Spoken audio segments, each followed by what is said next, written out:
इससे पहले वीडियो में हमने डिज़ास्टर मैनेजमेंट पार्ट 1 में हमने कुछ बेसिक चीज़ें कवर की थी, like disaster management cycle, vulnerability, risk, capacity, और हमने डिज़ास्टर के टाइप्स देखे थे।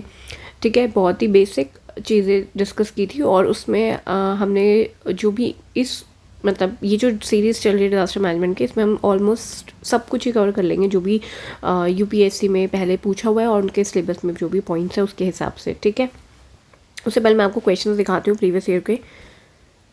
हाँ, ओके। सो यहाँ पे एक्चुअली ये हाइड हो गया है, यहाँ पे टॉपिक के वो भी दे रखे थे, ए बी, ये सी है ना, देखो ये इधर एक चीज़ हाइड हो गया, पता नहीं है, सही नहीं हो रहा। ओके, फिर भी हम देख लेते हैं। देखो, ये क्वेश्चन पूछा हुआ है डिज़ास्टर रेजिलियंस के ऊपर, कैसे उसको डिटरमाइन करते हैं। ये अभी लास्ट 2024 में जो अभी रिसेंट हुआ था उसमें ही पूछा गया था। ठीक है, how is it determine and various elements of a resilience framework and all, ये भी हम देखेंगे, इसको हमने कवर किया है अपने उसमें। Discuss the recent measures initiated in the disaster management by the government of India departing from the earlier reactive approach. ठीक है, तो क्या रिसेंट मेजर्स जो कि गवर्नमेंट ऑफ इंडिया ने लिए हैं, पहले जो अर्लियर, ये भी हम देखेंगे, इसको थोड़ा सा इनडायरेक्ट वे में हम इसको सॉल्व कर सकते हैं। Disaster preparedness is the first step in any disaster management process. ठीक है, सो डिज़ास्टर प्रिपेयर्डनेस पहला स्टेप होता है disaster management. Explain how hazard zonation mapping will help in disaster mitigation in case of the landslides. ठीक है, सो इसको भी हमने अपने लैंडस्लाइड वाले टॉपिक में कवर किया है। और डिज़ास्टर प्रिपेयर्डनेस फर्स्ट स्टेप होता है, ये हम कर चुके हैं पार्ट 1 में कवर। ठीक है, डिज़ास्टर प्रिपेयर्डनेस में हमने इसमें डिज़ास्टर प्रिपेयर्डनेस में ही खाली सिर्फ कंटिजेंसी प्लान और वो सब पढ़ा था, लेकिन आप इसमें प्रॉपर पूरा जो प्री डिज़ास्टर में मिटिगेशन, जो structural measures, non structural measures होते हैं, आप उसको भी डिस्कस कर सकते हो। लेकिन बिकॉज यहाँ पे जो मेजर पार्ट है वो लैंडस्लाइड के हैजार्ड जोनेशन मैपिंग से लिंक करने को बताया गया है, तो आप यहाँ पे ब्रीफ में थोड़ा सा यहाँ पे जो भी फर्स्ट पार्ट को एड्रेस करके हम कर सकते हैं। Vulnerability is an essential element for defining the disaster impacts.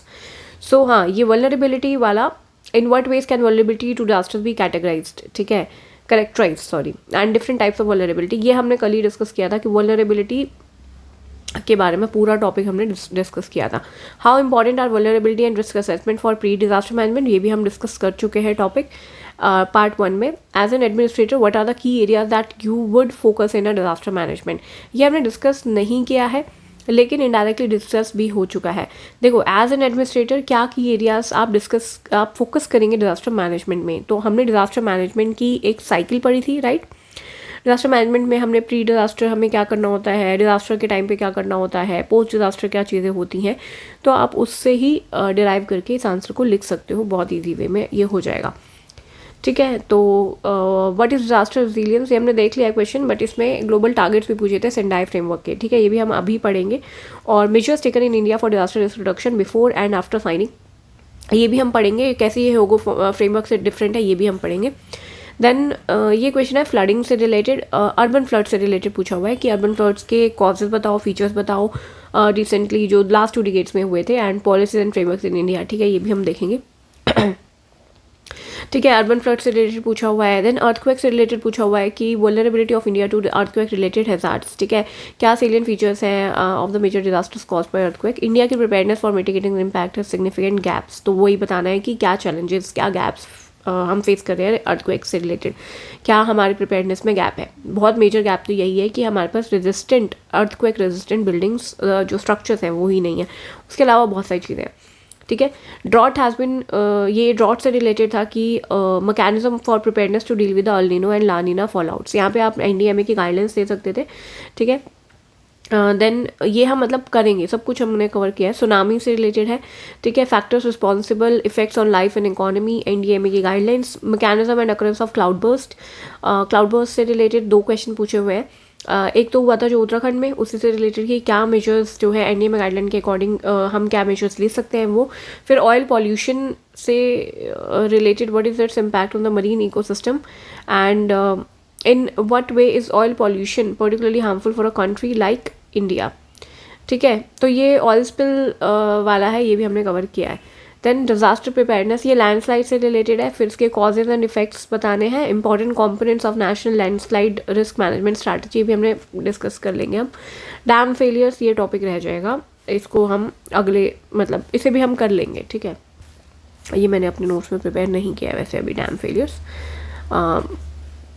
लेकिन वो तो चलो करंट अफेयर बेस्ड है, अगर वो आएगा तो ठीक है।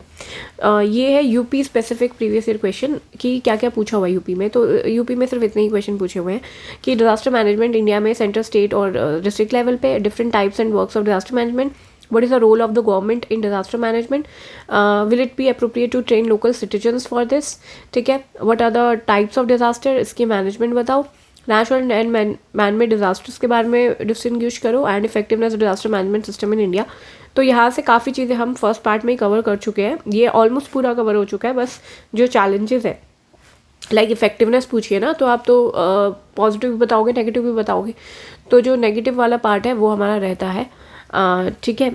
और व्हाट आर द टाइप्स जो है इफ़ेक्टिवनेस में, हम जो पॉजिटिव वाला पार्ट है उसको भी हम कवर कर लेंगे, ये रह गया है तो इसको भी हम कर लेंगे। जैसे साइक्लोन फैनी है, मतलब कैजुअलिटीज़ वाला पॉइंट आप बता सकते हो कि कितना कम हो गया है, हमने एक पूरा लीगल फ्रेमवर्क बनाया है, ठीक है। अब हम रिएक्टिव अप्रोच से हम प्रोएक्टिव अप्रोच पे आ गए हैं, ठीक है। रिलीफ मेजर से हम उस वाली अप्रोच पे आ चुके हैं जहाँ पे हम मिटिगेशन मेजर्स पे फोकस कर रहे हैं, ठीक है। हमने सेंडाई फ्रेमवर्क को इनकॉर्पोरेट किया है, तो हम ये सारी चीज़ें लिख सकते हैं पॉजिटिव पॉइंट्स में। और नेगेटिव पॉइंट्स में कि क्या हम चैलेंजेस फेस कर रहे हैं वो बताना है। एल्यूसिडेटर्स मैनेजमेंट इन इंडिया, तो यहाँ पे हमें मैनेजमेंट, पूरा डिजास्टर मैनेजमेंट का प्रोसेस बताना है।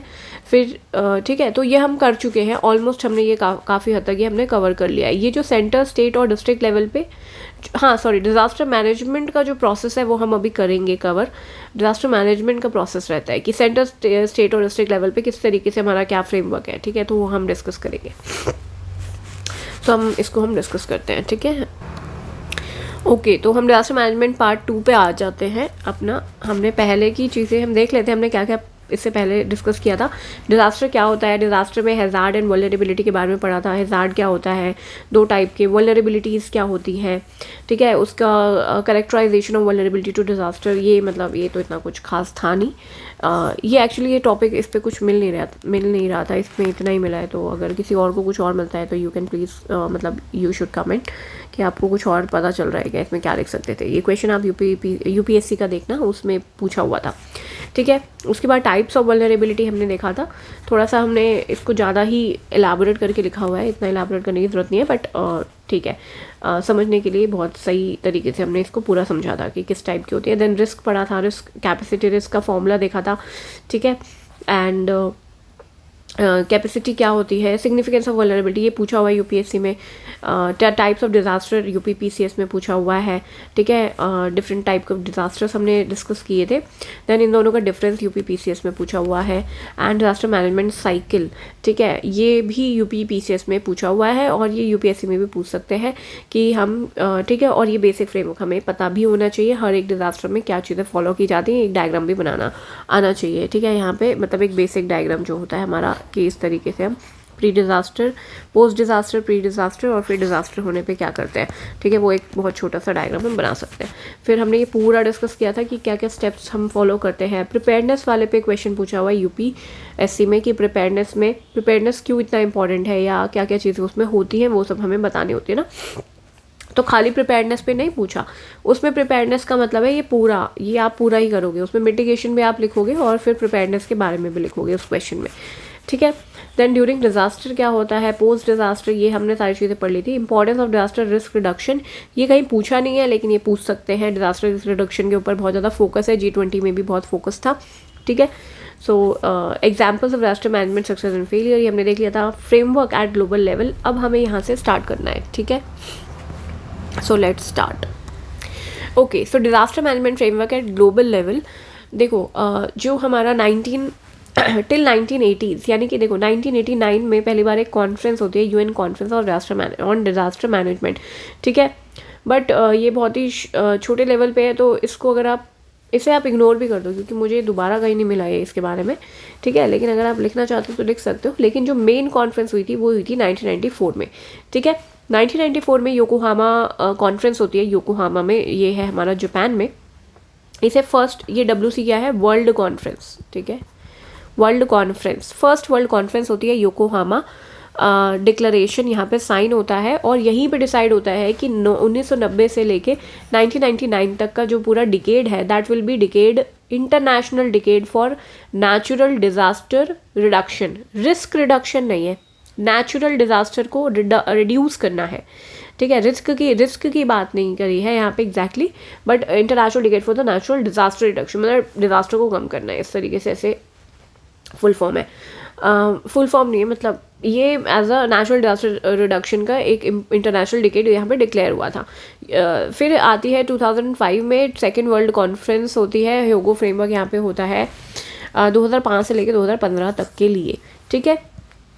देन थर्ड वर्ल्ड कॉन्फ्रेंस होती है, सेंडाई फ्रेमवर्क यहाँ पे साइन होता है 2015 से लेकर 2030, ये 15 साल के लिए है, ये 10 साल के लिए होता है, ठीक है। और जो है सो टिल 1980s, जैसे इंडिया में भी यही है, इंडिया में 2005 तक, तो हम 2005 में हमारा पूरा फ्रेमवर्क आता है, ठीक है। और मेनली उसी टाइम पे हमारी जो चीज़ें हैं जो चेंज होती हैं, ठीक है। तो जो हमारी टिल 1980s जो है approach, it was post disaster management responsive strategy, ठीक है। पोस्ट डिजास्टर मैनेजमेंट यानी कि रिस्पॉन्सिव स्ट्रैटेजी, इसका क्या मतलब है कि जब डिजास्टर आया तो भैया रिलीफ दे दो, डिजास्टर आया तो रिहैबिलिटेट में कुछ फोकस कर लो। सो बहुत ही रिस्पॉन्सिव रिलीफ मेजर्स देने पे फोकस रहा है। लेकिन जब ये कॉन्फ्रेंस होती है पहली, योकोहामा डिक्लेरेशन साइन होता है, तो वहाँ पे हम जो है डिज़ास्टर को ही रिड्यूस, मतलब हम प्री डिज़ास्टर पे, डिज़ास्टर होने से पहले पे फोकस पे हम चले जाते हैं, ठीक है। सो देखते हैं, तो Yokohama world conference on the natural disaster reduction, Yokohama world conference on natural, देखो यहाँ पे बात अभी भी मैन मेड की बात नहीं हो रही, नेचुरल डिजास्टर्स की बात हो रही है। तो नेचुरल डिजास्टर्स को रिड्यूस करने के लिए जो है कॉन्फ्रेंस होती है, ये जापान में होती है 1994 में। इसमें डिक्लेयर किया जाता है कि एज एन इंटरनेशनल डिकेड, हमने देख लिया, योकोहामा डिक्लेरेशन साइन होती है और अप्रोच जो है डिजास्टर मैनेजमेंट की that will change to pre disaster management, यानी कि प्रोएक्टिव पे हम आ गए। पहले हम रिस्पॉन्सिव थे, हम रिस्पॉन्स देते थे, हम रिलीफ रिस्पॉन्स, ठीक है, लेकिन अब हम प्रोएक्टिव अप्रोच पे आने की फोकस कर रहे हैं। क्यों हमें रिड्यूस करना है रिस्क? ताकि वल्नरेबिलिटीज़ कम हो, ताकि लॉसेस कम हो। वल्नरेबिलिटीज़ कम होगी, रिस्क रिडक्शन हम पूरा टॉपिक डिस्कस कर चुके हैं, वल्नरेबिलिटी हमने कर लिया है पार्ट 1 में, ठीक है। आप उससे लिंक कर सकते हो कि वल्नरेबिलिटी कम होगी तो ऑब्वियसली लॉसेस कम होंगे, लाइफ खतरे में कम आएगी, लोगों की इकॉनमी भी, ठीक है। देन आता है ह्योगो फ्रेमवर्क जो है फॉर एक्शन, ये आता है सेकेंड वर्ल्ड कॉन्फ्रेंस होती है 2005 में, तो 2005 से लेकर 2015 के लिए। एंड इसका एम क्या है? To build the resilience of nations and communities to disaster, ठीक है, कि रेजिलियंस बिल्ड करना है, ठीक है। अब इसके बारे में और डिटेल में हम आगे देखेंगे जब हम इसका डिफरेंस देखेंगे इन दोनों के बीच में, ठीक है। सो ह्योगो फ्रेमवर्क होता है 10 साल के लिए, एंड उसके बाद आता है post 2015 developmental agenda. Post 2015 development agenda में 3 चीज़ें बहुत इंपॉर्टेंट है, एक तो SDG, एक पेरिस अग्रीमेंट जो हमारा क्लाइमेट चेंज वाला है, COP21 जो हुई थी, और सेंडाई फ्रेमवर्क, ठीक है। ये 3 चीज़ें बहुत इंपॉर्टेंट है। ये 2 चीज़ें अगर आपको लिखनी है तो आप लिख सकते हो, और इग्नोर करना चाहते हो इग्नोर कर दो, ठीक है, इतना डिटेल में नहीं देखना है। बस ये पोस्ट 2015 डेवलपमेंट एजेंडा में बहुत सारी कॉन्फ्रेंसेज हो रही थी उस टाइम पे 2015 में, ठीक है। तो SDG 2030 ये सबको पता होगा, SDG फ्रेमवर्क्स, ठीक है, प्री में सब पढ़ के आते हैं। सो 2015 से लेके ये 2030 तक के जो हमारे 17 गोल्स हैं, उसमें हमारे different targets, I think 169 targets हैं। सो तो ये वाली चीज़ हुई थी एक तो, ठीक है। दूसरा है कि न्यू अर्बन एजेंडा है, एडिस अबाबा एक्शन एजेंडा है ऑन फाइनेंसिंग फॉर डेवलपमेंट, ठीक है। ये दोनों आप इग्नोर कर सकते हो, बट ये तीनों बहुत इंपॉर्टेंट है, ये तीनों बहुत इंपॉर्टेंट है। SDG 2030, पेरिस एंड दिस, ये पोस्ट 2015 डेवलपमेंटल एजेंडा का पार्ट है, आप पैकेज भी बोल सकते हो, कुछ भी बोल सकते हो। सो इसमें से आता है Sendai framework for disaster risk reduction. ये जो आता है इसमें स्टेट की प्राइमरी रोल, सेंडाई फ्रेमवर्क में जो चीज़ बोली गई थी वो ये बोली गई थी कि जो स्टेट है यानी कि जो गवर्नमेंट है उसका प्राइमरी रोल है डिजास्टर के रिस्क को कम करने में, ठीक है।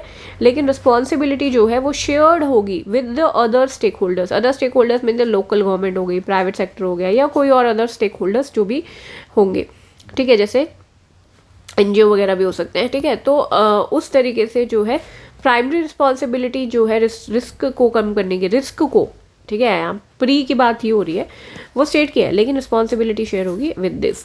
Then Paris agreement on climate change, COP21 environment में हम पढ़ते हैं, उसी से रिलेटेड है। यहाँ पे भी क्योंकि देखो जब आप क्लाइमेट चेंज हो रहा है तो ठीक है, क्लाइमेट चेंज की वजह से बहुत सारे डिज़ास्टर हो रहे हैं, तो ये चीज़ भी बहुत इंपॉर्टेंट है। यहाँ पे जो हमारे जो भी हमारी चीज़ें हुई थी, ठीक है, जितने भी प्रोटोकॉल्स और वो सब चीज़ें हैं, तो यहाँ पे मतलब टेम्परेचर को रेगुलेट कम करने की जो वो सब बातें हुई थी, और ये भी हमारे 2015 डेवलपमेंट एजेंडा का पार्ट है और डिज़ास्टर से इसका लिंक है सीधा सीधा। और SDG 2030 इसमें भी हमारे जो है डिज़ास्टर से रिलेटेड काफ़ी सारे टारगेट्स में लिखा हुआ है, जैसे पोवर्टी वाले में भी लिखा है, ठीक है। बाकी जैसे 11 है, 11.5 हमने कल देखा भी था, ठीक है। तो इस तरीके से so disaster Sendai framework for disaster risk reduction, ये डायरेक्टली क्वेश्चन पूछा हुआ है UPSC में। इसमें जो भी टारगेट्स हैं उसके टारगेट्स के बारे में टारगेट्स बताने के लिए पूछा था, ठीक है। एक क्वेश्चन आया हुआ है कि सेंडाई और ह्योगो में डिफरेंस क्या है, तो इसीलिए हमें बेसिक सेंडाई के बारे में पता होना चाहिए, ठीक है, विद लिमिटेशंस एंड मतलब पूछ सकते हैं अगली बार, लिमिटेशंस पूछ सकते हैं इसकी, ठीक है, तो वो भी पढ़ेंगे। सो सेंडाई फ्रेमवर्क जो है for disaster risk reduction, it was the first major agreement for the post 2015 development agenda and provides member states with concrete actions, ठीक है, to protect the developmental gains from risk of disaster, ठीक है। ये just एक basic theory part है, एक introduction में हम लिख सकते हैं कि ये पहला मेजर अग्रीमेंट था पोस्ट 2015 डेवलपमेंट एजेंडा का, और जो भी मेंबर स्टेट्स हैं, जो भी कंट्रीज़ हैं, उनको एक एक्शन प्रोवाइड करता है कि ये कंक्रीट एक्शंस है, ये आपको फॉलो करने हैं, ताकि आप जो है जितने भी आपने डेवलपमेंटल गेन्स करे हैं, आपकी इकॉनमी इतनी ग्रो करी है, आपने सोशली लोगों को पॉवर्टी से बाहर किया है, तो डिज़ास्टर के रिस्क से कहीं वो डेवलपमेंटल गेन्स आप खो ना दें, ठीक है। तो उसके लिए ये इंपॉर्टेंट है Sendai framework for disaster risk reduction. Sendai कहाँ पे है? सेंडाई जापान में, ठीक है। योकोहामा भी जापान का था। Then endorse by the UNGA United Nation General Assembly following the 2015 third UN world conference on disaster risk reduction. Sendai framework advocates for 2015 में ये जो कॉन्फ्रेंस हुई थी उसके बाद इसको एंडोर्स भी किया है by the United Nation General assembly. तो ये क्या करना चाहता है कि वही substantial reduction of disaster risk, disaster risk reduction पे इसका फोकस है। लाइफ, लोगों की लाइफ, लाइवलीहुड, उनका हेल्थ, उनकी economy, physical, in the economic, physical, social, cultural and environmental assets of persons, मतलब सब पे फोकस कर रहा है। किस तरीके से फोकस कर रहा है कि भैया लोगों का लॉसेस लाइफ में, लाइवलीहुड में, हेल्थ में, इकोनॉमी में, physical, social, cultural, environmental assets किसकी, लोगों की, बिजनेसेस की, कम्युनिटीज़ की, कंट्रीज़ की, ठीक है। तो ये एक बेसिक है जो आप कहीं यूज़ कर सकते हैं इंट्रोडक्शन में, ठीक है, अगर बेसिक सेंडाई के ऊपर एक क्वेश्चन आया हुआ है तो। 4 प्रायोरिटी एरियाज़ हैं, ये हमने कल भी देखा था, थोड़ा सा पूरा नहीं देखा था, थोड़ा बहुत देखा था। पहला है कि डिज़ास्टर के रिस्क को समझो, ठीक है। समझोगे तो क्या होगा, उसी नॉलेज को आप यूज़ कर सकते हो रिस्क को असेस करने के लिए, प्रिवेंशन के लिए, मिटिगेशन के लिए, प्रिपेयरनेस के लिए, रिस्पॉन्स के लिए, ठीक है। दूसरा प्रायोरिटी एरिया है कि रिस्क को मैनेज करो। कैसे मैनेज करोगे? गवर्नेंस को स्ट्रेंथन करके, गवर्नेंस को स्ट्रेंथन करके। एक जैसे इंडिया में नेशनल लेवल पे, स्टेट लेवल पे, डिस्ट्रिक्ट लेवल पे हमारी मैनेजमेंट अथॉरिटीज़ हैं, ठीक है, उनको फिर असिस्ट करने के लिए एग्जीक्यूटिव कमेटीज़ भी बनी हुई हैं, ठीक है। उसके अलावा हमारे पास इंस्टीट्यूशनल ट्रेनिंग के लिए है NIDM, ऐसे बहुत सारी चीज़ें जो हम देखेंगे। तो ये सारी चीज़ें जो हैं गवर्नेंस का ही पार्ट हो गया। सो उसको स्ट्रेंथन करके नेशनल लेवल पे, रीजनल लेवल पे, यानी कि जैसे आसियान, ठीक है, लेवल पे, जैसे जो है एशिया पैसिफिक लेवल पे फॉर एग्जांपल, तो रीजनल हो गया, ग्लोबल लेवल पे, ग्लोबल लेवल पे भी तो रिस्क को मैनेज कैसे करेंगे? By strengthening the governance. तीसरा है investing in the disaster risk reduction for resilience. Investment से रिलेटेड ये है कि रेजिलियंस चाहिए आपको, रेजिलियंस चाहिए तो आप इन्वेस्ट करोगे डिजास्टर रिस्क रिडक्शन में। सो उसमें पब्लिक इन्वेस्टमेंट भी होना चाहिए, प्राइवेट भी होना चाहिए, through structural and non structural measures. Structural measures की मतलब क्या है? प्राइवेट का तो सब कुछ आगे प्राइवेट में, और पब्लिक में तो गवर्नमेंट जो करेगी, ठीक है। मान लो कि अगर कोई बिजनेस है एंड इस्टेब्लिशमेंट है और वो अपनी बिल्डिंग बना रहा है एक अर्थक्वेक प्रोन एरिया में, ठीक है, या डैम बन रहा है, या हाइड्रो पावर प्रोजेक्ट्स बन रहे हैं, ठीक है, कुछ भी ऐसी चीज़ बन रही है, तो that should be earthquake resistant होना चाहिए, या लैंडस्लाइड रेजिस्टेंट होना चाहिए। वो पर्टिकुलर एरिया में मत बनाओ। तो वो जो है, बाकी हमने स्ट्रक्चरल नॉन स्ट्रक्चरल मेजर्स क्या होते हैं कल पढ़ लिया था सब कुछ, ठीक है। कल मतलब इससे पहले वाली वीडियो में, ठीक है, कल नहीं, इससे पहले वाली वीडियो में, ठीक है। Now priority area 4, priority area 4 क्या है, एनहांसिंग द डिजास्टर प्रिपेयर्डनेस। सो देखो प्रायोरिटी एरिया 1 क्या है, रिस्क को समझो, दूसरा है मैनेज करो गवर्नेंस को स्ट्रेंथन करके, तीसरा है रेजिलियंस में इन्वेस्ट करो, डिजास्टर रिस्क रिडक्शन में फॉर रेजिलियंस के लिए इन्वेस्ट करो, public private investment through structural non structural measures. तो यहाँ पे स्ट्रक्चरल और नॉन स्ट्रक्चरल मेजर मतलब जो मिटिगेशन वाला पॉइंट है वहाँ पे जो भी हम ठीक है वो सारी चीज़ें आ गई। And then priority area 4, priority area 4 क्या है, enhancing the disaster preparedness for effective response and to build back better in recovery, rehabilitation and reconstruction, ठीक है। सो प्रिपेयर्डनेस को बढ़ाना क्यों, ताकि रिस्पॉन्स हमारा इफेक्टिव हो। कैसे, प्रिपेयर्डनेस हमने पढ़ा था, डिजास्टर मैनेजमेंट साइकिल हमने पढ़ी है। डिजास्टर होता है, डिजास्टर होने से पहले you should be prepared, you should be prepared, ठीक है, प्रिपेयर्डनेस। तो प्रिपेयर्डनेस को बढ़ाना ताकि डिजास्टर में जो हमारा रिस्पॉन्स हो वो इफेक्टिव हो, ठीक है। एंड रिकवरी जब होती है, जब पोस्ट डिजास्टर रिकवरी होती है, रिहैबिलिटेशन एंड रिकंस्ट्रक्शन, ये सब हमने कल डिस्कस किया था। और अगर आपने नहीं देखी है वीडियो तो आप पहले उसको समझो, क्योंकि वो डिजास्टर मैनेजमेंट साइकिल बहुत इंपॉर्टेंट है, हमने बहुत डिटेल में डिस्कस किया है। सो रिकवरी, रिहैबिलिटेशन एंड रिकंस्ट्रक्शन, ठीक है। सो प्रिपेयर्डनेस में को एनहांस करना है ताकि रिस्पॉन्स भी इफेक्टिव हो and build back better in recovery, rehabilitation, reconstruction, ठीक है। This is the priority area 4। Now 7 targets क्या है, ये यूपीएससी में पूछा हुआ है, ये एग्जैक्टली ये पूछा हुआ था, ठीक है। इसके बारे में 7 टारगेट्स है, बहुत ईजी है, कुछ इसमें है नहीं। कुछ चीज़ें कम करनी है और कुछ चीज़ें हमें बढ़ानी है। तो सब्सटैंशियली, और ये बाई 2030 है, बाई 2030 7 टारगेट्स है। सब्सटैंशियली हमें कम करना है मौतें, लोगों की डेथ जो है, ग्लोबल डिजास्टर मोर्टेलिटी को कम करना है, ठीक है।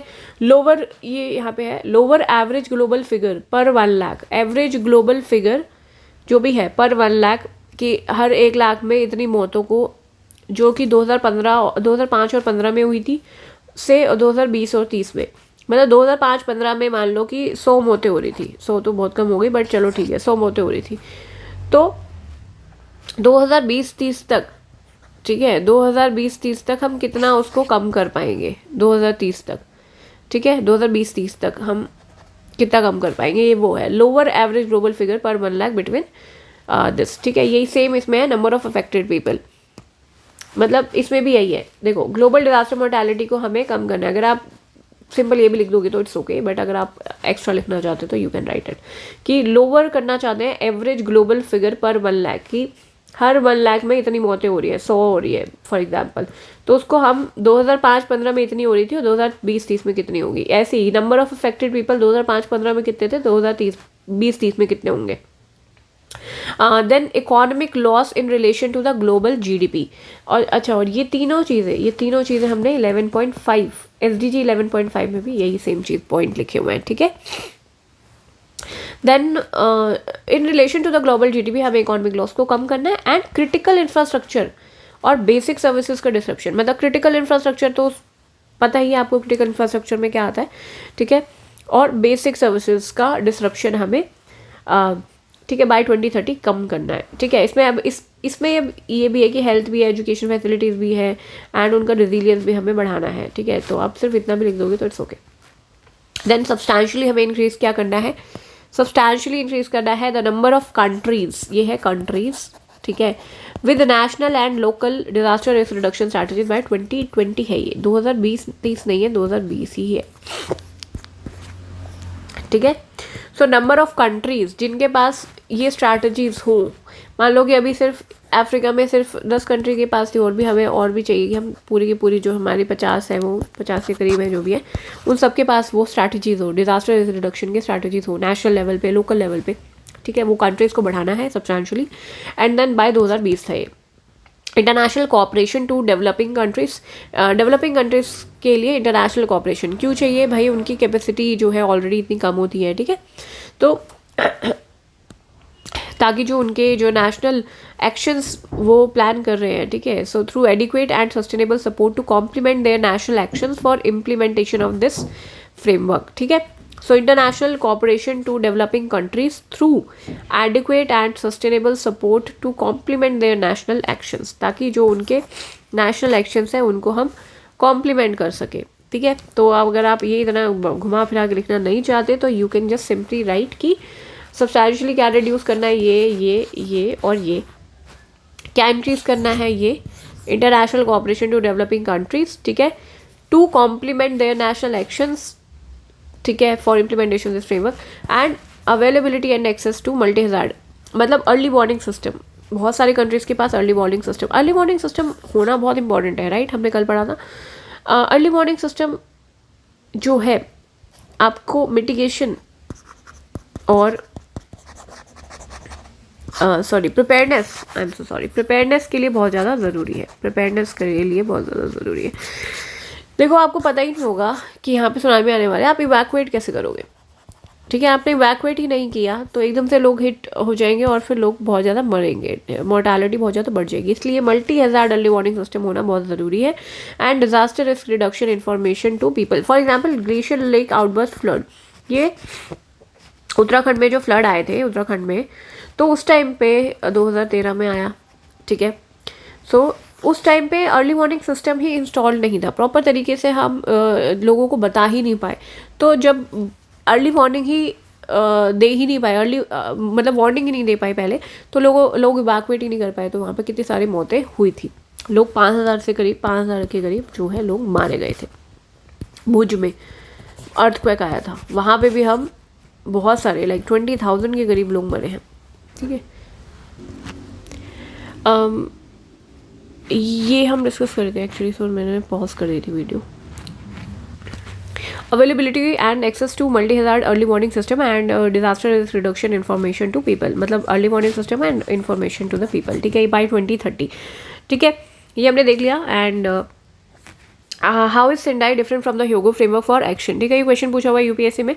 सो ठीक है, मतलब ड्यूरेशन बता सकते हैं 10 साल के लिए है और ये 15 साल के लिए, and it was a successor of Hyogo framework, ठीक है, फ्रॉम 2015 टू 30। तो ड्यूरेशन में हो गया। ऑब्जेक्टिव्स में आप बता सकते हो कि जो ह्योगो है, ह्योगो में जो है इम्पैक्ट को मिनिमाइज करने की बात फोकस कर रहा है। वो मोर कैसे कर रहा है, वो कहता है कि हमें सब्सटैंशियल रिड्यूस करना है losses in the lifes and in the socio economic assets of communities and countries, ठीक है। सेंडाई में हमने भी टारगेट्स पढ़े कि हमें सब्सटैंशियली रिड्यूस करनी है मोर्टालिटी, तो मोर्टालिटी भी इम्पैक्ट ही है ना, देखो ये भी तो इम्पैक्ट ही है, ये भी इम्पैक्ट है, ये भी इम्पैक्ट है, ये भी इम्पैक्ट है, ये भी इम्पैक्ट है, लेकिन ये इम्पैक्ट नहीं है, ये तो प्रिपेयर्डनेस है, ये भी एक तरह से प्रिपेयर्डनेस ही है, ये भी एक तरह से प्रिपेयर्डनेस ही है। तो हम दोनों चीज़ों को फोकस कर रहे हैं सेंडाई में।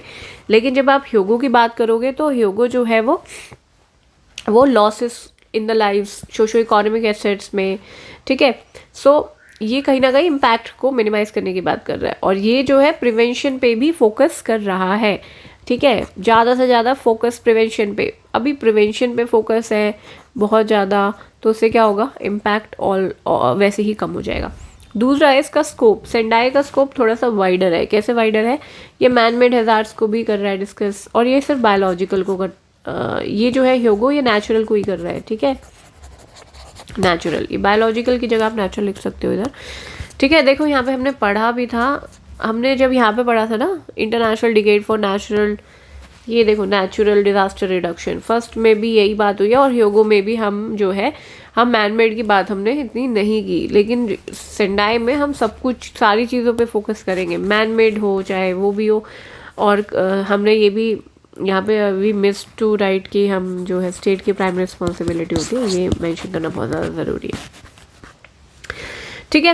एंड इन्वॉल्वमेंट ऑफ कम्युनिटी का इन्वॉल्वमेंट जो है सेंडाई फ्रेमवर्क जो है शेयर रिस्पॉन्सिबिलिटी है स्टेट की विद कम्युनिटी। हमने देखा ना कि जो प्राइमरी रोल जो है वो स्टेट का ही है, लेकिन वो कम्युनिटी के साथ शेयर करे उस चीज़ को, स्टेक होल्डर्स के साथ, ठीक है, रिस्पॉन्सिबिलिटी शेयर्ड रहेगी।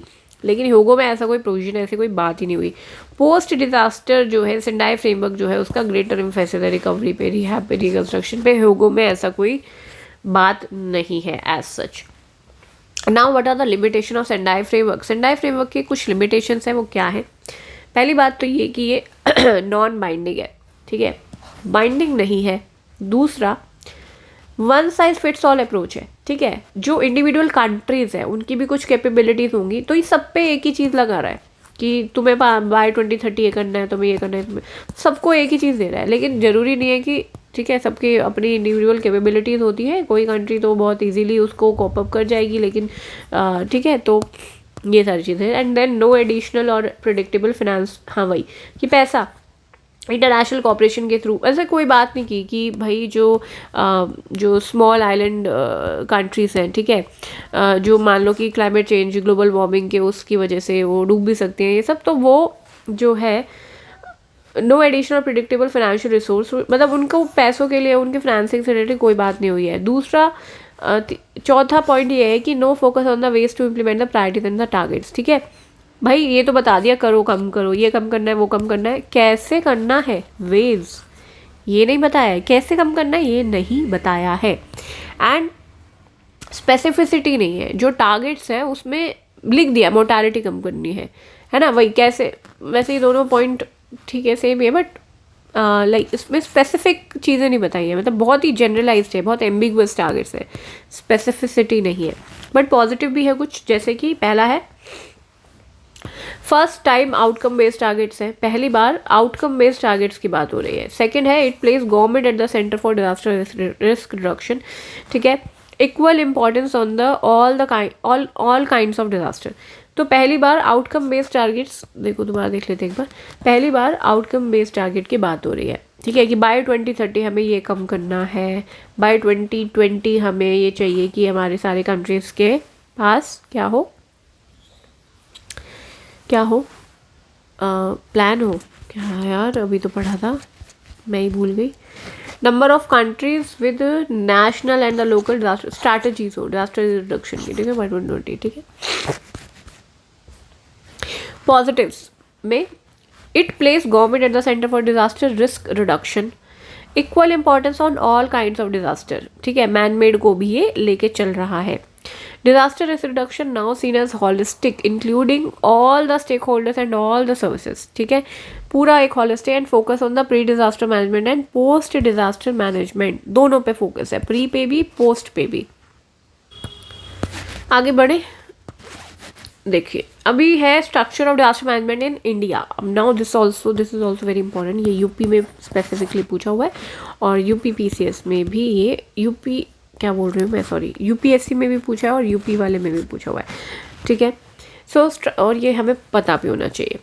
Structure of disaster management in India, तो देखो जो 1994 में आपको पता है योकोहामा कॉन्फ्रेंस हुई थी, फर्स्ट वर्ल्ड कॉन्फ्रेंस, उसी टाइम पे डिक्लेयर हुआ था international declaration of natural disaster reduction declare हुआ था, इंटरनेशनल डिक्लेरेशन, ये डिकेड है, ठीक है, एक second, international decade of natural disaster, मतलब ये डिक्लेयर हुआ था, ठीक है। सो 1994 से पहले हमारी भी अप्रोच वही थी, रिलीफ कमिश्नर्स हुआ करते थे और activity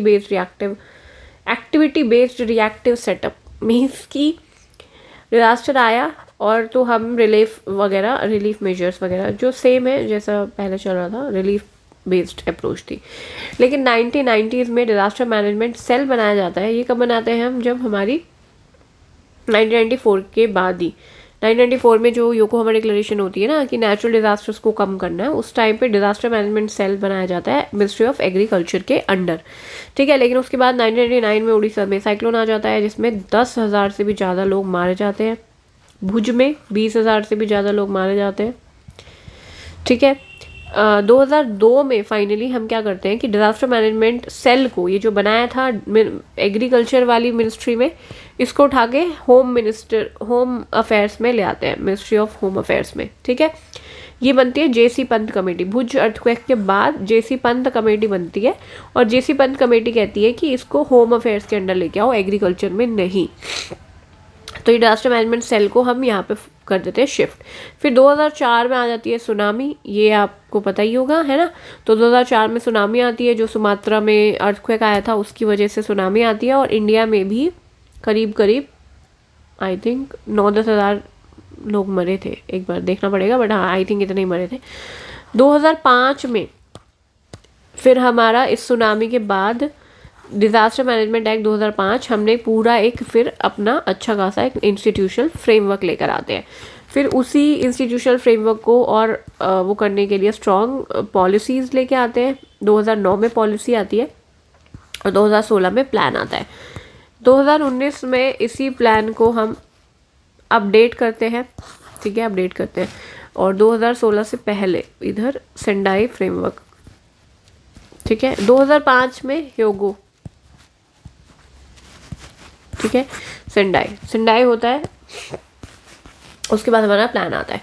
so disaster management in India, it evolved from an activity based reactive setup to a proactive institutionalized structure, ठीक है, with a holistic approach for the reducing the risk, ठीक है। NDMA जो national disaster management act है 2005, it इन्विसाज्ड, अब क्योंकि question क्या पूछा जाएगा कि डिजास्टर मैनेजमेंट के बारे में बताओ, इंडिया में स्टेट लेवल पे, नेशनल लेवल पे क्या स्ट्रक्चर है उसको बताओ, या फिर ये पूछा जाएगा कि डिजास्टर मैनेजमेंट किस तरीके से इंडिया में होता है उसके बारे में बताओ, तो आपको ये लिखना पड़ेगा, बिकॉज यही हमारा मेन एक्ट है, इसी के हिसाब से हम चल रहे हैं। So disaster management, national disaster management, NDMA act, national disaster management act 2005, it envisages creation of a 3 tier structure, जिसमें एनडीएमए, एसडीएमए और डीडीएमए होता है। इंस्टीट्यूशनल फ्रेमवर्क नेशनल लेवल पे क्या है, देखो नेशनल लेवल पे ये फ्रेम, अच्छा ये जो लाइन है इसका मतलब ये नहीं है कि ये कमांड दे रहे हैं एक दूसरे को, ठीक है, इट इज़ जस्ट कि कॉपरेशन किस तरीके से होता है, ठीक है। तो आप ये बना सकते हो डायग्राम। देखो ओवरऑल कोऑर्डिनेशन जो है मिनिस्ट्री ऑफ होम अफेयर्स के पास रहता है, overall coordination ministry of home affairs के पास रहता है, यहीं पे हमारा डिजास्टर मैनेजमेंट सेल भी है, ठीक है। So disaster specific nodal ministries इनके नीचे होती हैं, जैसे कि कोई एक particular disaster, for example drought है, ठीक है, तो वो किसी एक पर्टिकुलर मिनिस्ट्री के पास होगा, जो वो मिनिस्ट्री देखेगी, लेकिन ओवरऑल कोऑर्डिनेशन जो है मिनिस्ट्री ऑफ होम अफेयर्स ही करता है। फिर आते हैं नेशनल डिजास्टर मैनेजमेंट अथॉरिटी, इसको चेयर कौन करते हैं, प्राइम मिनिस्टर, और नेशनल डिजास्टर मैनेजमेंट अथॉरिटी को असिस्ट कौन करता है, नेशनल एग्जीक्यूटिव कमेटी, यहाँ पे कौन चेयर करते हैं इनको, कैबिनेट सेक्रेटरी, ठीक है, और कैबिनेट सेक्रेटरी इसको चेयर करते हैं। अब ये एनईसी का क्या काम है हम आगे देखेंगे, सीएपीएफ वगैरह ये सब सबके साथ कोऑर्डिनेट करते हैं, सीएपीएफ को भी वो, ठीक है। एनडीएमए जो है national institute for disaster management, ये इंस्टीट्यूट है जो कि ट्रेनिंग, कैपेसिटी बिल्डिंग, ट्रेनिंग ये सब करवाता है पर्सनल्स की। और एनडीआरएफ ये तो है force, national disaster relief, sorry response force, relief नहीं रिस्पॉन्स फोर्स, एनडीआरएफ की टीम जाती है जब भी कहीं डिजास्टर होता है, ठीक है। तो वो उसके अलावा टॉप लेवल डिसीजन मेकिंग जो देखती है वो देखती है हमारी CCS and NCMC, national crisis management committee, and ये है कैबिनेट कमेटी ऑन सिक्योरिटी, ठीक है। ये स्टेट गवर्नमेंट और यूटीज को ये बात, मतलब ये हम देखते हैं अभी, देखो ये मतलब ओवरऑल स्ट्रक्चर हो गया। So NDMA act came into force in January 2006, ये मतलब ऐसे लिख दिया, इतना इंपॉर्टेंट नहीं है। डिजास्टर मैनेजमेंट डिवीजन हमने पढ़ा था, डिजास्टर मैनेजमेंट डिवीजन या cell ministry of home affairs के पास है, ये ओवरऑल कोऑर्डिनेशन देखता है, डिजास्टर मैनेजमेंट का ओवरऑल कोऑर्डिनेशन यही देखता है। ये जितने भी अफेक्टेड स्टेट गवर्नमेंट्स हैं, कंसर्न्ड लाइन मिनिस्ट्रीज हो गई, ठीक है, तो स्टेट गवर्नमेंट से कोऑर्डिनेट करना, कंसर्न लाइन मिनिस्ट्री से कोऑर्डिनेट करना, एनडीएमए से कोऑर्डिनेट करना, एनआईडीएम से, डीजी ऑफ आर्म्ड फोर्सेस से, fire services, home guard, civil defence, सबके साथ ओवरऑल कोऑर्डिनेशन यही देखता है डिजास्टर मैनेजमेंट डिवीजन। लेकिन मतलब ओवरऑल कोऑर्डिनेशन ये देखेगा, ठीक है। उसके अलावा कैबिनेट कमेटी ऑन सिक्योरिटी होती है, और एक है नेशनल क्राइसिस मैनेजमेंट कमेटी, ठीक है। सो देखो जो CBRN, chemical biological radiological and nuclear, chemical disaster हुआ है, कोई इंडस्ट्रियल डिजास्टर हो गया, कोई बायोलॉजिकल डिजास्टर हो गया, कोई रेडियोलॉजिकल हो गया, या फिर न्यूक्लियर हो गया है, जैसे न्यूक्लियर जैसे कि फुकुशिमा हुआ था, ठीक है, जापान में, ऐसे कोई न्यूक्लियर डिजास्टर हो गया, तो ऐसी टाइप की इमरजेंसी में, ठीक है, ऐसे या फिर और कोई ऐसा डिजास्टर जहाँ पे सिक्योरिटी इम्प्लीकेशन हो रही हो, ठीक है, उस चीज़ को ओवरसी करता है ये, ठीक है, कैबिनेट कमेटी ऑन सिक्योरिटी। ये आपको याद करने की ज़रूरत नहीं है, मैंने जस्ट ऐसे लिखा है कि बस ऐसे पता होना चाहिए कि हाँ इसको PM ही, इसमें मतलब PM होते हैं, मिनिस्ट्री, फिर डिफरेंट मिनिस्ट्रीज होती है, जैसे डिफेंस है, फिनेंस है, होम अफेयर्स है, एक्सटर्नल अफेयर्स है, तो ये सब होते हैं, ये हमें याद रखने की बिल्कुल ज़रूरत नहीं है, ठीक है। National crisis management committee, national crisis management committee भी सिमिलर ही है इससे, ठीक है, लेकिन थोड़ी डिफरेंट है। यहाँ पे है सेक्रेटरी, जो कैबिनेट सेक्रेटरीज होती हैं, सेक्रेटरीज जो होते हैं मिनिस्ट्रीज और डिपार्टमेंट्स एजेंसी। मुझे ऐसा लगता है कि ये जो मेन है, और इम्प्लीमेंटेशन एजेंसी ही होगी ऑब्वियसली, वो तो सिर्फ उसको ओवरसी करेंगे, और ये जो है इसको फाइनल डायरेक्शंस देने वाली कमेटी ये है। बाकी आपको अगर कुछ और लगता है तो आप बताना, मुझे यही समझ आया, क्योंकि यहाँ पे जो चीज़ हुई है वो यहाँ पे भी लिखा हुआ है। देखो, क्राइसिस लाइक टेररिज्म, ये जो है नेशनल सिक्योरिटी इम्प्लीकेशन की हो ना, टेररिज्म हो गया, लॉ एंड ऑर्डर सिचुएशन हो गया, हाईजैकिंग हो गई, एयर एक्सीडेंट्स हो गए, ये एग्जैक्टली याद नहीं रखना बट थोड़ा बहुत पता होना चाहिए। नेशनल सिक्योरिटी इम्प्लीकेशंस तो यही हो ना, टेररिज्म हो गया ये सब, और CBRN वेपन्स। तो मुझे ऐसा लगता है कि ये ओवरसी करती है, जैसे बिकॉज यहाँ पे PM वगैरह डिफेंस मिनिस्ट्री हो गए, और ऑब्वियसली कैबिनेट सेक्रेटरी जो ओवरऑल एग्जैक्ट काम करना है, जो प्रॉपर तरीके से डायरेक्शंस वगैरह देना और ये सब, ये काम जो है वो NCMC करती होगी, ठीक है। So incidents like mine disasters हो गया, port and harbour, forest fires, oil field fires, even oil spills भी ये देखती है, ठीक है। तो ये कोई प्री का एग्ज़ाम तो हो नहीं रहा, बट प्री में तो एज सच ये भी पूछे, मतलब जस्ट एक मैंने यहाँ पे थोड़ा एडिशनल ही लिखा है, ताकि एक ब्रॉडर ओवरऑल अंडरस्टैंडिंग बहुत अच्छे से बिल्डअप हो जाए उसके लिए, ठीक है। बट आपको बस इतना पता होना चाहिए कि हाँ, ये command control and coordination disaster response का ये देखती है, एंड डायरेक्शन देती है for the specific actions to face the crisis situation, ठीक है। उसके ये क्राइसिस मैनेजमेंट ग्रुप होता है, ये सब लिखने की ज़रूरत नहीं है, बट जस्ट है कि ये हाँ ओवरऑल ओवरसी करती है ये पूरा का पूरा इस रिस्पॉन्स को सिर्फ। लेकिन ये कौन से रिस्पॉन्स को कर रही है, सबको नहीं कर रही है, क्राइसिस मैनेजमेंट है तो सिर्फ इसी को कर रही है, जो सिक्योरिटी इम्प्लीकेशंस की हैं और जो CBRN है, ठीक है। ये जो यहाँ लिखा हुआ है सेम वही है। फिर NDMA, national disaster management authority, ठीक है। यहाँ पे है हमारे prime minister and not more than 9, ये आपको एग्जैक्टली याद रखने की ज़रूरत नहीं है, बट हाँ इतना तो पता होना चाहिए कि ये नॉमिनेटेड मेंबर्स हैं। क्यों ये पता होना चाहिए, क्योंकि अभी डिज़ास्टर मैनेजमेंट एक्ट 2005 का अमेंडमेंट बिल आया है, और उसमें चेंजेस किए गए हैं NDMA से रिलेटेड, इसी से रिलेटेड भी चेंज है एक पॉइंट, तो इसीलिए पता होना चाहिए कि यहाँ पे जो हमारे मेंबर्स हैं वो नॉमिनेटेड रहते हैं बाय द प्राइम मिनिस्टर, ठीक है। कितने हैं ये इतना याद रखने की जरूरत नहीं। तो ये इसका NDMA का क्या काम है, NDMA का सारा जो भी मतलब मेन काम, तो देखो ये प्लान, अभी तक तो ये प्लान नहीं बना रहे थे, जो हमारे नेशनल प्लान्स होते हैं ना, डिज़ास्टर मैनेजमेंट का प्लान कौन बनाता है, तो ये नहीं बनाते, तो नेशनल एग्जीक्यूटिव कमेटी बनाती है। तो ये जो भी काम करती है NDMA, उनकी हेल्प करने के लिए है नेशनल एग्जीक्यूटिव कमेटी, ये इनकी हेल्प करती है, प्लान ये फॉर्मुलेट करती है। लेकिन अभी अमेंडमेंट बिल आया है, और उस अमेंडमेंट में बोला है कि NEC नहीं बनाएगा प्लान, यही बनाएगी, NDMA बनाएगी, ठीक है। तो ये प्लान नहीं बनाती, लेकिन ये क्या करती है, उस प्लान को ले डाउन करती है। उनकी वेबसाइट पे देखोगे आपको उनके गाइडलाइंस मिलेगी अलग अलग अर्थक्वेक की, मतलब सॉरी अलग अलग डिजास्टर्स की, ठीक है। तो प्लान को, पॉलिसीज़ को, गाइडलाइंस को ले डाउन करती है डिजास्टर मैनेजमेंट के लिए। फिर ये कोऑर्डिनेट करती है उसका इन्फोर्समेंट एंड इम्प्लीमेंटेशन, मतलब through out the country, state level पे, डिस्ट्रिक्ट लेवल पे, ये सब इसको इम्प्लीमेंट कर रहे हैं या नहीं, ये भी कोऑर्डिनेट करना, उसका इन्फोर्समेंट एंड इम्प्लीमेंटेशन, और अप्रूव करती है ये रिस्पेक्टिव मिनिस्ट्रीज जो प्लान बनाती हैं, ठीक है, डिजास्टर मैनेजमेंट प्लान बनाते हैं, उन सबको ये जो है गवर्नमेंट ऑफ इंडिया के डिपार्टमेंट्स जो बनाते हैं उनको ये अप्रूव करती है। इसका प्राइमरी रोल क्या है, कोऑर्डिनेट करना response to the national management disasters and capacity building in disaster resilience and crisis response, ये इसका प्राइमरी रोल है। फिर इसको आप शॉर्ट में लिख सकते हो डिजास्टर, और हाँ ये है NEC इसको असिस्ट करता है, and deals with the mitigation, preparedness, plans, reconstruction, community awareness, financial and administrative aspects. देखो काम तो NDMA, अब क्योंकि NIDM भी इसी के अंडर है, ठीक है, जो है NDRF की टीम यही देख रही है, लेकिन ये किसके थ्रू देख रही है, NEC के थ्रू ही देख रही है। आप तो सारा ये, इसको आप एक साथ कोलेट भी कर सकते हो, NDMA को प्लस NEC को एक साथ लिख सकते हो कि ये काम ये करते हैं, और NEC उसमें असिस्ट करती है इसको, NDMA को, ठीक है। बाकी अलग से लिखना तो आप लिख सकते हो, ये इतना सारा लिखने की ज़रूरत नहीं है, जस्ट एक ओवरऑल अंडरस्टैंडिंग के लिए लिखा है, ठीक है। ये NDMA को इन डिस्चार्ज ऑफ इट फंक्शन ये असिस्ट करती है।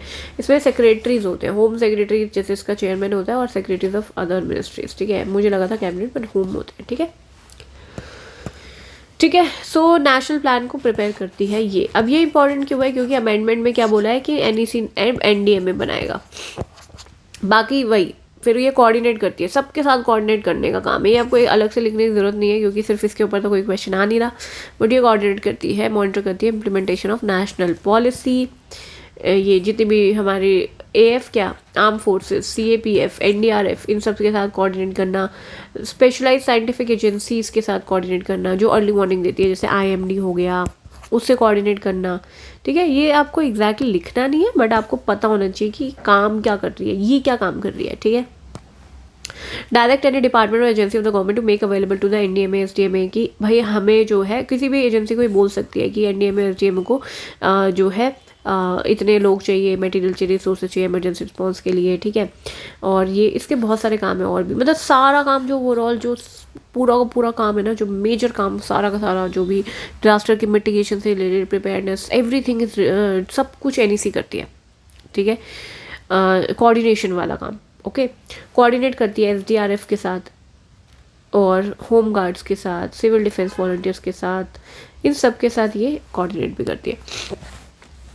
ठीक है, तो ये जो NDRF है, NDRF जो है असिस्ट करते हैं। NDRF क्या है? Response, national disaster response force. इसको बस आप इतना लिख दो, इसमें 12 बटालियन होती है, स्पेशलिस्ट रिस्पॉन्स फोर्स है। ठीक है, ये इतना लिखने की जरूरत नहीं है, बट आप समझ लो कि हाँ ये स्टेट गवर्नमेंट और डिस्ट्रिक्ट एडमिनिस्ट्रेशन को असिस्ट करती है in the event of any imminent hazard event और इन इट्स आफ्टरमैथ। ठीक है, NDRF पता ही है ना सबको। तो national institute of disaster management, ये जो है मैंने देखो एडिशन, ये बहुत सारा लिखा है, इसका मतलब ये नहीं कि हमें एग्जाम में तो इतना टाइम नहीं होता, इतना तो टाइम नहीं होगा लिखने का सब कुछ। तो बस ये आपको पता होना चाहिए कि ये कैपेसिटी बिल्डिंग, ये ट्रेनिंग देखती है, रिसर्च करती है और अवेयरनेस जनरेशन करती है, बस इतना ही लिख दो। ठीक है, ये human resource development and capacity building करती है, ये भी लिख दो खाली, नहीं तो with in the policies and guidelines laid down by the NDMA ही बोलेगा ना कि ये उसकी गाइडलाइंस के हिसाब से, उसकी पॉलिसीज के हिसाब से कैपेसिटी बिल्डिंग करना पर्सनल्स का। ठीक है, and national platform for disaster, ये 2005 वाले में नहीं लिखा, एक्ट में नहीं लिखा, ये अलग से है, ये बाद में बनाया गया था। ठीक है, मैंने जैसे इधर लिख दिया national platform for disaster risk reduction, ये रिस्क रिडक्शन है। ठीक है, तो मल्टी स्टेक होल्डर बॉडी है और chaired by the home minister, ये याद रखने की ज़रूरत नहीं है, but it is a multi stakeholder body. And ये क्या करती है कि डिजास्टर मैनेजमेंट में टाइम टू टाइम क्या क्या प्रोग्रेस हो रही है, टाइम टू टाइम ये देखती है कि कितना प्रोग्रेस हमने कर लिया, उसको रिव्यू करती है। ठीक है, ये क्यों इंपॉर्टेंट है, ये भी पता होना है क्यों इंपॉर्टेंट है, क्योंकि अभी क्वेश्चन आया था UPSC में कि अप्रोच में क्या चेंजेस आए हैं, या फिर क्या अभी हमने, हाँ रिएक्टिव अप्रोच थी और उसके बाद हमने क्या क्या स्टेप्स लिए हैं, कुछ ऐसे ही था, देखना एक बार। या फिर सेंडाई फ्रेमवर्क से पहले, हाँ ये क्वेश्चन था, सेंडाई फ्रेमवर्क से पहले और सेंडाई के बाद हमारे क्या क्या हमने इनिशिएटिव लिए, सेंडाई से पहले और सेंडाई के बाद क्या क्या इनिशिएटिव लिए, तो हम वहाँ पे वो भी लिखेंगे। देन है institutional framework at state level. State level पे क्या रहता है, अब इतना कॉम्प्लिकेटेड डायग्राम ऐसे पूरा बनाने की ज़रूरत नहीं है कि ये लाइन जोड़ेंगे या ये जोड़ेंगे, बस आप सिंपल समझ लो कि NDMA है, उसके नीचे SDMA है और उसके नीचे DDMA है। ठीक है, ये तो हमारा नेशनल लेवल पे है, ये SDMA से कोऑर्डिनेट करता है और SDMA जो है DDMA से। तो स्टेट गवर्नमेंट इनसे कनेक्टेड रहती है, कम्युनिकेशन की लाइन है, देखो ये it is not chain of command नहीं है, कम्युनिकेशन की लाइन है। तो स्टेट गवर्नमेंट जो है, सिंपल समझते हैं, देखो स्टेट गवर्नमेंट है, स्टेट गवर्नमेंट के अंडर ही हमारा SDRF, ये स्टेट डिजास्टर रिस्पॉन्स फोर्स होती है, and SEC state executive committee, जैसे वहाँ पे नेशनल एग्जीक्यूटिव कमेटी थी तो वो NDMA को असिस्ट कर रही थी, तो SEC जो है वो SDMA को करेगी। ठीक है, जो हमारा एक्ट है उसमें 2-3 चीज़ें लिखी हुई है। ठीक है, वो हम देखेंगे। उसमें ये लिखा है एक नोडल डिपार्टमेंट होना ज़रूरी है, एक नोडल डिपार्टमेंट होना चाहिए जो पूरा का पूरा डिज़ास्टर को देखेगा, डिज़ास्टर मैनेजमेंट का काम करेगा। ठीक है, और उसके नीचे जो है स्टेट डिपार्टमेंट्स या लाइन एजेंसीज। ठीक है, agencies with disaster management responsibilities, आप ये इसको इग्नोर भी कर सकते हो, ये इसको हटा भी सकते हो। ठीक है, एक नोडल डिपार्टमेंट है, उसके नीचे आपके स्टेट डिपार्टमेंट्स है, बस इतना सिंपल लिख दो। और स्टेट इमरजेंसी रिस्पॉन्स सेंटर होता है एक। ठीक है, बस। तो as per disaster management act of 2005,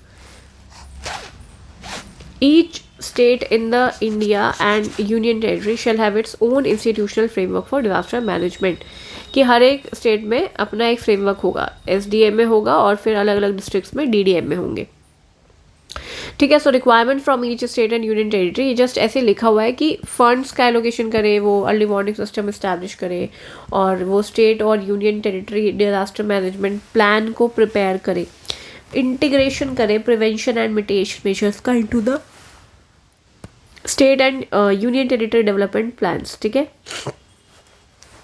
मतलब अपने जो प्लान्स बनाएगी उसमें प्रिवेंशन और मिटिगेशन मेजर्स को इंटीग्रेट करे। One nodal department for disaster management, एक नोडल डिपार्टमेंट होना डिजास्टर मैनेजमेंट के लिए ज़रूरी है। तो एसडीएम में जो है हमारा CM उसको चेयर करता है, और ये इतना डिटेल में पढ़ने की जरूरत नहीं, मैंने तो बस अपने समझने के लिए लिखा था। तो CM इसको चेयर करता है, ठीक है। मैं बता देती हूँ ऐसे क्या लिखा मैंने, कि दिल्ली में जो है CM नहीं करता, CM तो वाइस चेयरमैन होता है वहाँ पे, बिकॉज ये यूनियन टेरिटरी है ना दिल्ली, तो वहाँ पे जो भी हमारे लेफ्टिनेंट गवर्नर होंगे ना वो उसको चेयर करेंगे, ठीक है। एक सेकेंड, ओके। सो जो SDM है overall coordination disaster management efforts and planning का, जो हमने NDMA में देखा था ना वही सेम है यहाँ पे, ठीक है। बस ये है कि जो आपका क्या कहते हैं, नहीं सब कुछ सेम ही है, ठीक है। देन SEC जो है वो उसको असिस्ट करेगी, और जो है ये चीज़ कह रही थी मैं, हाँ, coordinate and monitor the implementation national policy national plan, because सिर्फ स्टेट का थोड़ी देखेगी, फिर नेशनल पॉलिसी भी देखेगी, नेशनल प्लान भी देखेगी और स्टेट का प्लान भी देखेगी, ठीक है।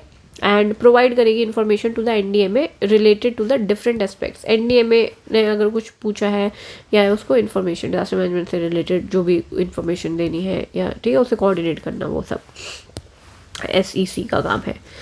देन आता है, और बिकॉज SEC का काम क्यों है, SEC ही तो असिस्ट करेगी SDMA को SEC असिस्ट कर रही है, तो वो वही काम जो हम पहले डिस्कस करके आ चुके हैं।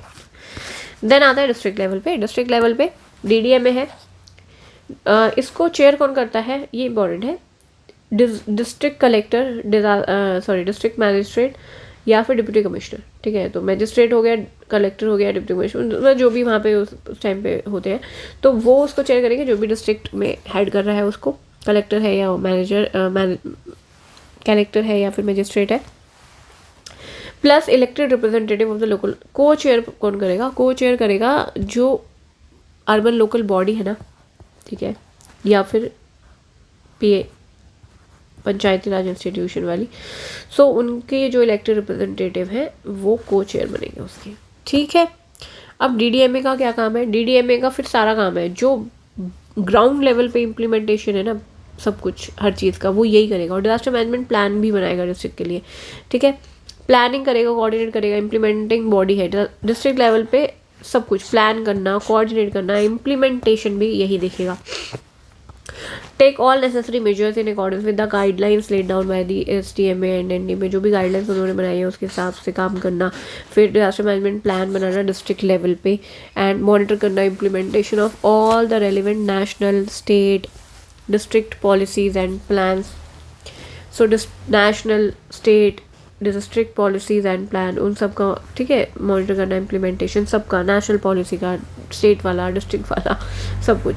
सो ensure guidelines for the prevention and mitigation preparedness response measures lead down by the NDMA और SDMA ने जो भी गाइडलाइंस लेके आए हैं वो उन सबको उसका जो है इम्प्लीमेंटेशन देखना, ठीक है, कि सारे डिपार्टमेंट उस चीज़ को फॉलो करें स्टेट गवर्नमेंट के। लोकल अथॉरिटीज़ का क्या काम है, तो लोकल अथॉरिटीज़ का काम है कि वो कैपेसिटी बिल्डिंग करवाए अपने स्टाफ की, अपने एम्प्लॉयज़ की, for managing the disasters, ending out relief, rehab, मतलब अपने एम्प्लॉयज़ की कैपेसिटी बिल्डिंग करे ताकि वो इस चीज़ को मैनेज कर सके। ये कुछ ऐसे इनिशिएटिव्स हैं, मतलब इतना इंपॉर्टेंट नहीं है, ये इनिशिएटिव है कुछ, आप इसको एक बार गूगल कर लेना, आपदा मित्र और आपदा सखी, ठीक है। ट्रेंड कम्युनिटी वॉलंटियर्स कुछ इनिशिएटिव है। कोरोना वॉरियर्स जो थे कोरोना में, ठीक है, वो एक था disaster management plan, ministry of Panchayati Raj, ठीक है, उनका है disaster management plan. So to take the disaster management at grass root level, ये इंपॉर्टेंट हो सकता है, एक बार उसको गूगल कर लेना, ठीक है। देन आता है फाइनेंशियल अरेंजमेंट। देखो फाइनेंशियल अरेंजमेंट समझना थोड़ा सा ज़रूरी है, ये इकॉनमी में भी आपको थोड़ा सा हेल्प करेगा।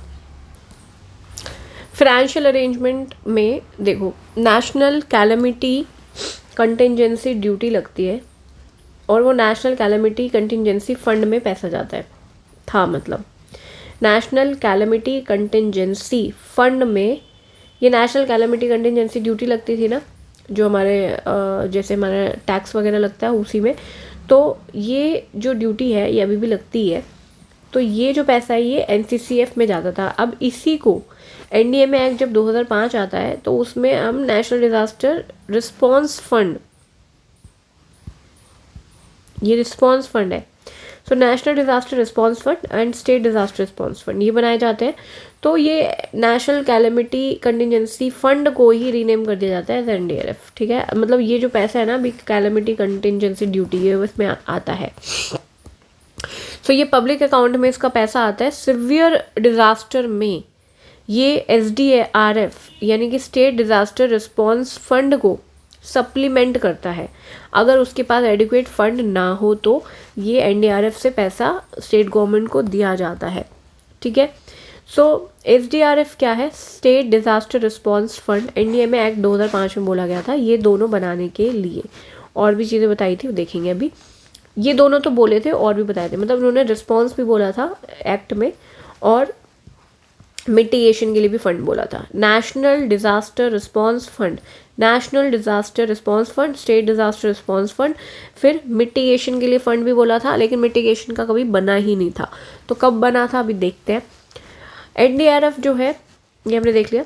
देन SDRF ये जो है इसमें सेंटर, देखो नॉर्थ ईस्ट और जो हिमालयन स्टेट्स हैं यानी कि जो स्पेशल स्टेट्स हैं नॉर्थ ईस्ट वाला और हिमालयन स्टेट्स, हिमाचल प्रदेश हो गया, उत्तराखंड हो गया, तो वहाँ पे तो 90% सेंट्रल गवर्नमेंट देती है, 10% स्टेट गवर्नमेंट पैसा देगी।